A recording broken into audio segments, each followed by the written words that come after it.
السلام علیکم ورحمۃ اللہ وبرکاتہ۔ Welcome to Painda T V YouTube channel. امید ہے کہ تمام احباب خیر وعافیت سے ہوں گے۔ ہم المکتبۃ شاملہ کے بارے میں سیکھ رہے تھے۔ ملف سے لے کر ترقی حیہ تک ہم جان چکے، سیکھ چکے۔ اس کے بعد نوافذ اور مساعدہ کا آپشن ہے، اس کے حوالے سے آج ہم سیکھیں گے۔ نوافذ کیا ہے؟ آپ مکتبہ شاملہ میں جو کتابیں کھولتے ہیں اس حوالے سے یہ آپشن ہے۔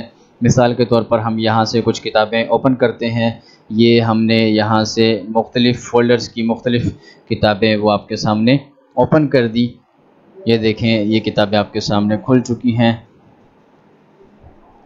تو یہ کافی ساری کتابیں میں نے آپ کے سامنے کھول دی ہیں۔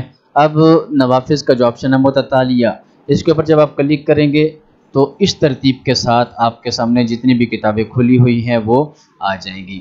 اور اگر آپ متجاورہ رأسیہ اس پہ کلک کریں گے تو یہ ترتیب اس طرح آپ کے سامنے آ جائے گی۔ اور اگر آپ اس کے اوپر کلک کریں گے تو افقیہ، یعنی کہ اس طرح یہ افق کی جو ترتیب ہے وہ آپ کے سامنے آ جائے گی۔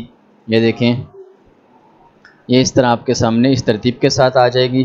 اور اس کے بعد اغلاق جمیع نوافذ ما عدا النشطہ، یعنی کہ جو آپ اس وقت مطالعہ کر رہے ہیں اس کے علاوہ باقی سارے ونڈوز بند ہو جائیں، یہ تینوں کی تینوں۔ تو یہ دیکھیں، اس پہ کلک کیا تو وہ بند ہو گئیں۔ اور اگر اس کے اوپر کلک کریں گے تو اغلاق جمیع نوافذ، تو تمام ونڈوز بند ہو جائیں گی۔ اس کے بعد اگلا آپشن ہے انل برنامج، مکتبہ شاملہ کے بارے میں۔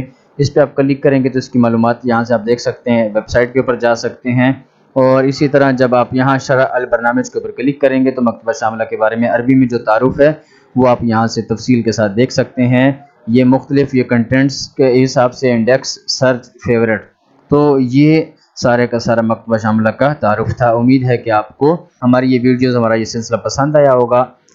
مزید انشاءاللہ ہم نئی ویڈیوز کے ساتھ، نئے سافٹ ویئر کے ساتھ ملیں گے۔ اگر آپ ہمارے چینل پر نئے ہیں اور آپ نے ابھی تک ہمارے چینل کو سبسکرائب نہیں کیا تو کائنڈلی آپ ہمارے یوٹیوب چینل کو سبسکرائب کریں اور بیل آئیکن پر ضرور کلک کریں تاکہ اس طرح کی معلوماتی ویڈیوز کی اطلاع آپ کو بر وقت مل سکے۔ پھر ملیں گے انشاءاللہ نئی ویڈیو کے ساتھ، تب تک کے لیے اجازت دیجیے۔ السلام علیکم ورحمۃ اللہ وبرکاتہ۔